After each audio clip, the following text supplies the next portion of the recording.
नमस्कार दोस्तों। आज का विषय है हमारा। आज हम शुरुआत कर रहे हैं अपनी मनोविज्ञान की पाठशाला का। और सबसे पहले हम शुरू कर रहे हैं आज अपना 2 वर्षीय बीटीसी का जो संपूर्ण पाठ्यक्रम है उसको हमने सारी सामग्री में से हमने चुने हुए टॉपिक को उठाया और उनमें से ये समझिए संपूर्ण पाठ्यक्रम को कवर करते हुए हमने कुछ ऐसे प्रश्न उठाए हैं जो केवल 10 पेज में सिमट जाएंगे। और ये एक बहुत ही महत्वपूर्ण सामग्री है जो आपको टीटी सुपर टीटी हर परीक्षा में काम आने वाली है। रामबाण है और मेरा सजेशन है, मैं हम शुरुआत करेंगे आज और आप लोग इसको मेरे साथ पढ़ते रहें, उतारते रहें, दोहराते रहें। और मैं इसको अभी शुरू करता हूँ। और सबसे पहले हमारी शुरुआत हो रही है आज बीटीसी पाठ्यक्रम में जितनी भी किताबें हैं उनके सभी विषयों को मैंने कवर करते हुए कुछ नोट्स मैंने आपके लिए बनाए हैं और जो मैं आपको लेकर आ रहा हूँ, आपके लिए लेकर आया हूँ। और लेट्स शुरू करते हैं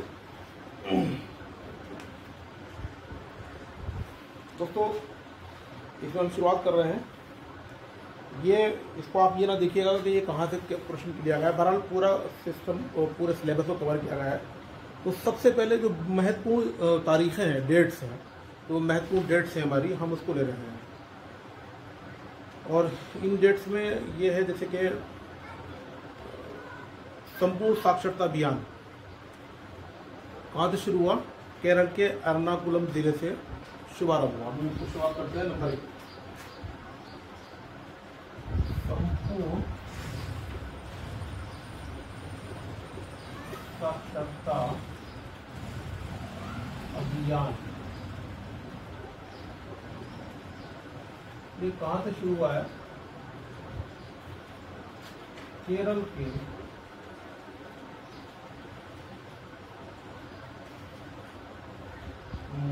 एर्नाकुलम जिले से।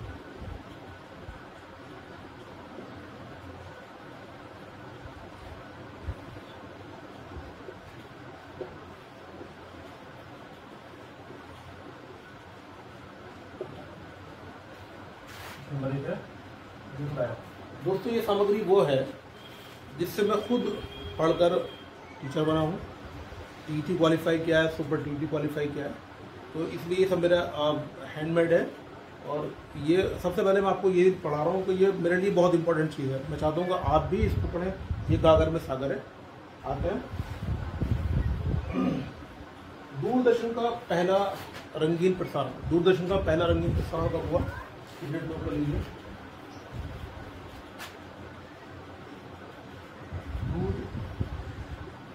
दूरदर्शन का पहला रंगीन प्रसारण डेट है 15 अगस्त 1982। 15 अगस्त 1982। तारीख नोट कर लीजिएगा। ये बहुत कॉमन वाली चीज़ है। टीटी में, सुपर टीटी में चीज़ें आपको दिख सकती हैं। वैसे भी जीके है और हमारी बीटी के पाठ्यक्रम है उसका अंग भी है, तो इसको आप अवश्य ही नोट करें। टीटी सुपर टीटी दोनों में काम आएगा। अगला प्रश्न चलते हैं हम। पूर्व प्राथमिक शिक्षा कार्यक्रम आपने सुना होगा। पूर्व प्राथमिक शिक्षा कार्यक्रम ECCE यूनिसेफ और NCERT के सहयोग से शुरू हुआ था। दोस्तों ये शुरू हुआ था इलाहाबाद के चायल और मूरतगंज विकास खंड में। कब शुरू हुआ? इसकी डेट नोट कर लीजिए, 1983 में। और ये शुरू हुआ था हमारे 62 विद्यालयों में। और इन 62 विद्यालयों में क्या हुआ था? पूर्व प्राथमिक शिक्षा केंद्र खोले गए थे। ये पूरी जानकारी आपको मिल गई। ये पूरा आप समझ लीजिए 2 पेज का पूरा पैगाम में से करके मात्र 2 लाइन आपको पढ़ाई गई हैं। पूर्व प्राथमिक शिक्षा कार्यक्रम के माध्यम से ECCE यूनिसेफ और NCERT के सहयोग से खोले गए थे। पूर्व प्राथमिक शिक्षा केंद्र खोले गए थे इलाहाबाद के मूरतगंज और चायल जो विकास खंड थे उसमें। और ये डेट थी 1983।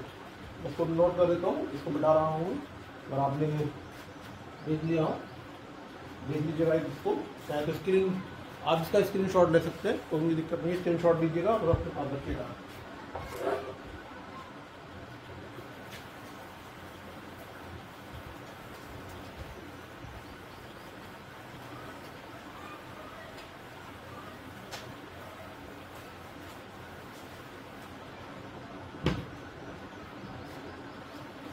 प्राथमिक शिक्षा कार्यक्रम, पूर्व प्राथमिक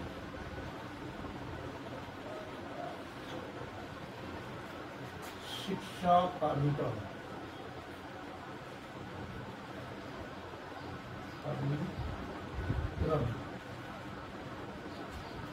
PCCE,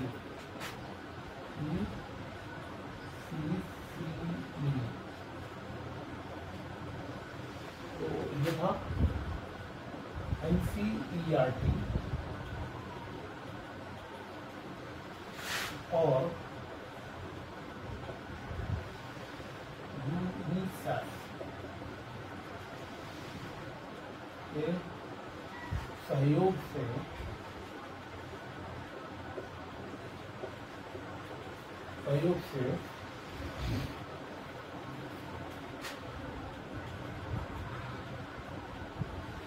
इलाहाबाद और इलाहाबाद के चायल और मूरतगंज विकासखंड में मूरतगंज,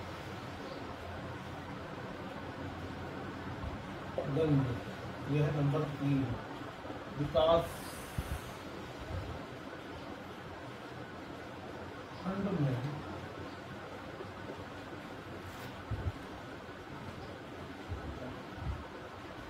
विकासखंड में 62 विद्यालयों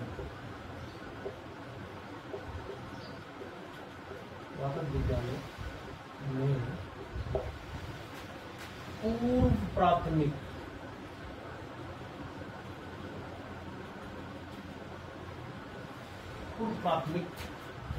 शिक्षा केंद्र खोले गए,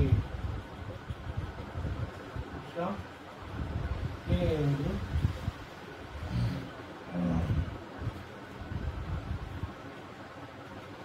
खोले गए और ये था सन 1983। ये पूरी बात को आप याद कर लीजिएगा। तो पूर्व प्राथमिक शिक्षा कार्यक्रम था हमारा उत्तर प्रदेश सरकार का ECCE जो NCERT और यूनिसेफ के सहयोग से इलाहाबाद के चायल और मूरतगंज विकासखंड में पूर्व प्राथमिक शिक्षा केंद्र खोले गए थे। कितने स्कूलों में खोले गए थे आप याद रखेंगे? 62। कौन से विकासखंड थे हमारे? चायल और मूरतगंज विकासखंड में खोले गए थे और ये शिक्षा केंद्र खोले गए 1983 में। ठीक, आगे चलते हैं।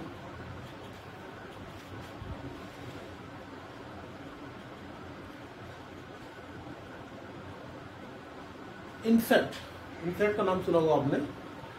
हमारा जो भारत सरकार का जो कार्यक्रम है सैटेलाइट लॉन्चिंग का, तो उसको सर्वप्रथम जो इनसेट के जो सैटेलाइट लॉन्च किया गया तो वो इनसेट कहा गया था और वो इनसेट का जो प्रोग्राम कार्यक्रम चला और पहला सैटेलाइट लॉन्च किया गया उसकी क्या डेट थी इसको मैं लिखा रहा हूँ, बच्चा नोट कर लीजिए, बहुत ही इम्पोर्टेंट है। इनसेट द्वारा टीवी कार्यक्रम उपलब्ध कराया गया। इनसेट सैटेलाइट था हमारा जो 1983 में उपलब्ध चला गया था, तो पहले लॉन्च हुआ था। उससे टीवी कार्यक्रम पहली बार कब उपलब्ध कराए गए तो वो डेट थी हमारी टीवी कार्यक्रम। तो ये है इनसेट द्वारा टीवी कार्यक्रम उपलब्ध कराए गए। दूसरी जगह को इनसेट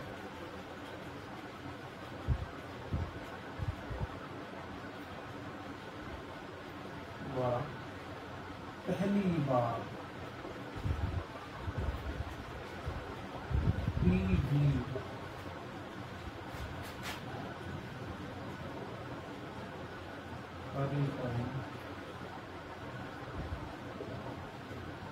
उपलब्ध कराए गए। साल इनसेट द्वारा आप देख लीजिएगा, इनसेट द्वारा पहली बार टीवी कार्यक्रम उपलब्ध कराए गए। तो इसका साल आप नोट कर लीजिएगा, ये हमारा साल था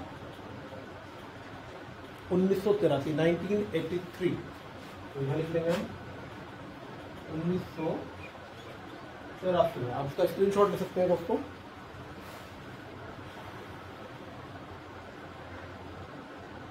राष्ट्रीय शिक्षा नीति, आपने इसका बहुत बार नाम सुना होगा। और हमारी पहली एजुकेशन पॉलिसी आई, हालांकि उससे पहले भी पॉलिसी थी मगर वो अलग अलग नामों से थी। मगर अभी जो हमारी अभी आपने सुन रहे जो आप सुन रहे हो इस टाइम हमारी नई एजुकेशन पॉलिसी आई हुई है, जिसको मैं NEP बोल रहे हैं, और ये 2020 में शुरू हुई है और अभी पूरी तरीके से लॉन्च भी हो नहीं पाई है, मतलब लागू नहीं हो पाई है। इससे पहले जो हमारी जो नई शिक्षा नीति चल रही थी, तो वो राष्ट्रीय शिक्षा नीति जो थी वो हमारी लॉन्च हुई थी 1986 में। उसको याद कर लीजिएगा, उसकी डेट भी याद कर लीजिएगा। नंबर 5 राष्ट्रीय शिक्षा नीति।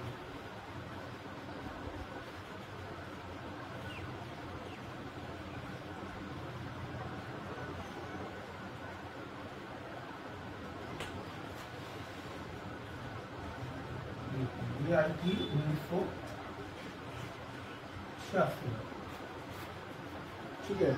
अब 1986 में मैं इसमें 2 चीज़ और लिखवा दूंगा, छोटी सी बात है।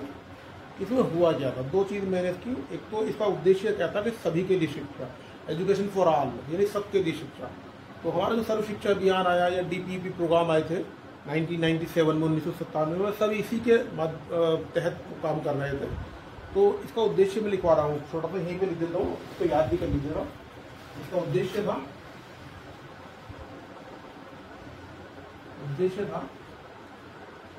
सभी के लिए शिक्षा।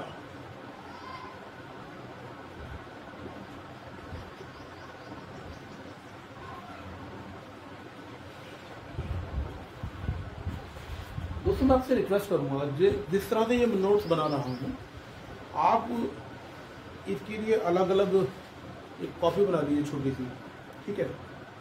मुश्किल से 15-20 पेज की, उस 15-20 पेज की कॉपी में जिस प्रकार से ये नोट्स में लिख रहा हूँ, आप उसको उसी क्रम में लिखिएगा, क्योंकि ये नोट्स थोड़े से किसी वजह से बनाए गए हैं। जैसे कि मैंने आपको लिखवाया 1986 में नीति आई थी, साथ ही में उसको उद्देश्य लिख दिया, तो आपके 2 प्रश्न इसमें कवर हो रहे हैं। तो आप जो इसको इसके क्रम को सही रखिएगा। और मैं आपसे रिक्वेस्ट करूंगा कि आप जो मैं वीडियो आपकी शेयर करूंगा, तो आप इसके क्रम को बनाए रखें। जो मैं लिखवा रहा हूँ उसको आप एक कॉपी को उतारते रहें, और ये सीरीज हमारी थोड़ी चलती रहेगी क्योंकि काफ़ी पेज मेरे पास हैं, तो ये लाइव चलेगी। और मैं कोशिश करूँगा कि रोज़ाना ही आपके लिए इसके लगातार वीडियो डालता रहूँ। आज मैं आपको कम से कम 10 पॉइंट्स के कवर कराऊँगा। आगे चलते हैं। इसी का मैं एक और चीज़ में लिखवा रहा हूँ, नवोदय विद्यालय की स्थापना।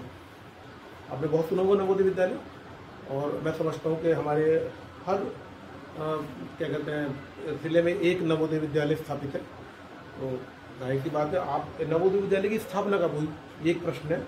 हम जानते हैं नवोदय विद्यालयों को कि हमारे यहाँ जो गरीब स्कूलों के, हमारे प्राइमरी स्कूल के जो बच्चे हैं, उनके एडमिशन हम लोग हर साल कक्षा 5 में फॉर्म भरते हैं और उनका प्रवेश परीक्षा होती है। उसके बाद वो नवोदय विद्यालय में एडमिशन लेते हैं, जो कि सरकार उनकी पूरी पढ़ाई का खर्चा उठाती है। बट उनकी स्थापना कब हुई ये मैं नहीं मालूम है, तो उसकी स्थापना के लिए लिखवा रहा हूँ। उसकी स्थापना हुई दोस्तों सन 1986 में। लिख लीजिए।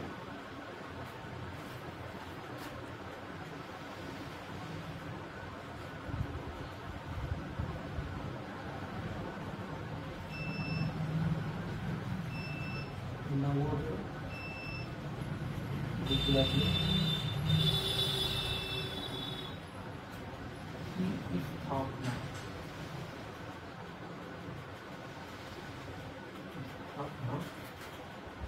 1986 की राष्ट्रीय शिक्षा नीति द्वारा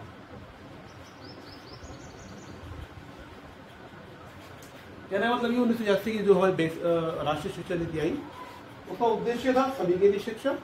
और उसने एक अलग नाम क्या किया, नवोदय विद्यालय की स्थापना जो हमारी हुई वो उसी 1986 की हमारी राष्ट्रीय शिक्षा नीति थी। उसी में एक पॉइंट है कि उनकी विद्यालयों की स्थापना की जाए, और नवोदय विद्यालय की स्थापना जो है उसी राष्ट्रीय शिक्षा नीति के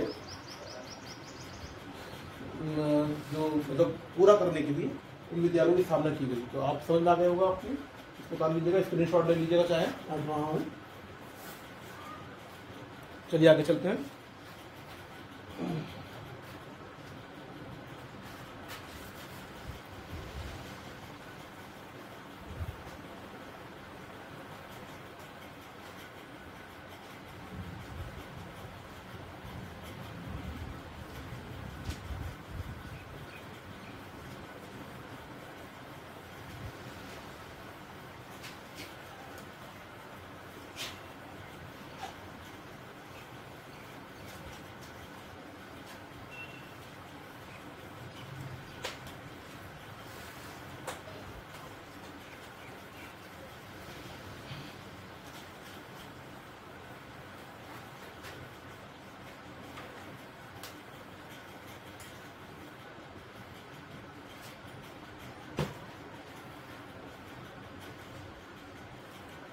दोस्तों आपने पढ़ा होगा, एक प्रोग्राम आया था हमारा, ट्रेनिंग प्रोग्राम था, उसका नाम था पीमोस्ट।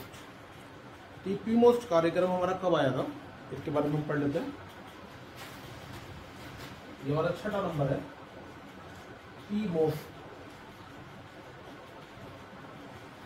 ये एक हमारा प्रशिक्षण कार्यक्रम था, और पीमोस्ट की जो प्रशिक्षण था ये भी हमारा 1986 में ही आया था, तो याद कर लीजिएगा। अगला पॉइंट है हमारा बाल श्रम अधिनियम। बाल श्रम अधिनियम लागू हुआ, नोट कर लीजिएगा इसको भी। बाल श्रम अधिनियम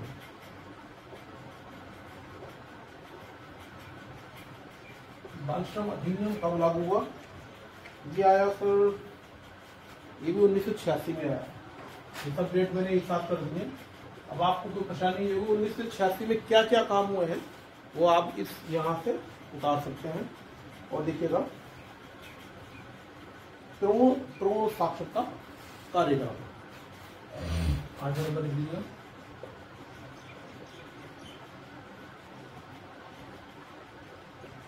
साक्षरता कार्यक्रम। दोस्तों ये प्रोण साक्षरता कार्यक्रम आया था हमारा, ये भी 1988 में, इसको नोट कर लीजिएगा, 1988 में इसकी शुरुआत हुई। और इसमें क्या था वो मैं दिखा देता हूँ। इसमें 25 केंद्र खोले गए, जिसमें प्रोण लोगों को पढ़ाने के लिए, व्यक्ति को पढ़ाने के लिए 25 केंद्र खोले गए थे। कुल 55,000 प्रोण को पढ़ाने का इसमें लक्ष्य था। कुल 25 केंद्र खोले गए।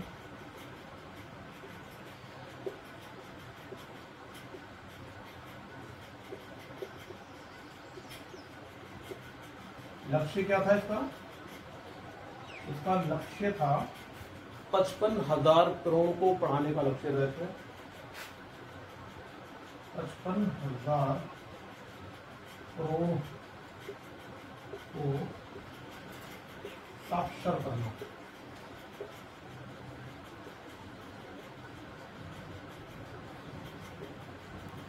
ठीक है दोस्तों, आगे चलते हैं। आपने बहुत ही इंपॉर्टेंट चीज सुनी ली, ओपन स्कूल।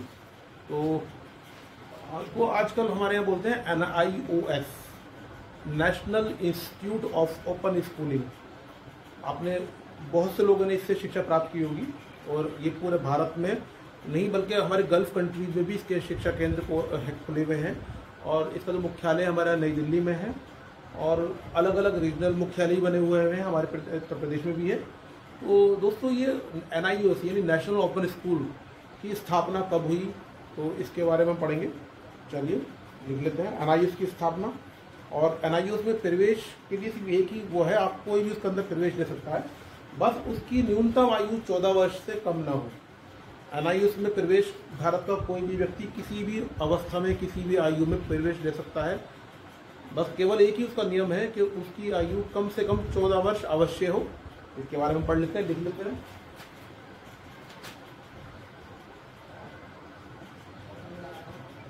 NIOS की स्थापना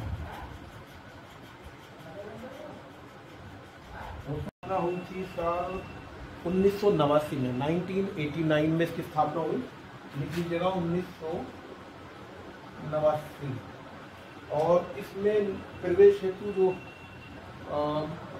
योग्यता है और न्यूनतम 14 वर्ष अवश्य ही होनी चाहिए। मैं कहता हूँ प्रवेश हेतु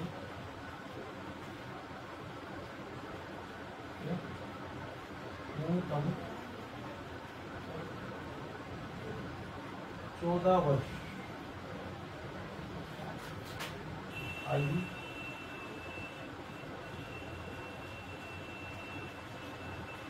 अवश्य ही होनी चाहिए। देख सकते हैं दोस्तों, इसका स्क्रीनशॉट ले लीजिएगा, इस पूरी सामग्री का स्क्रीनशॉट।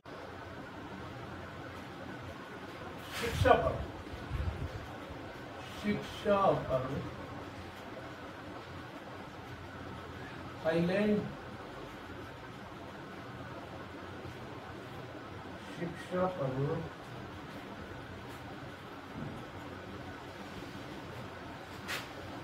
थाईलैंड के जमीतियन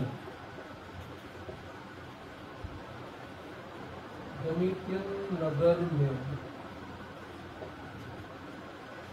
विश्व स्तरीय सम्मेलन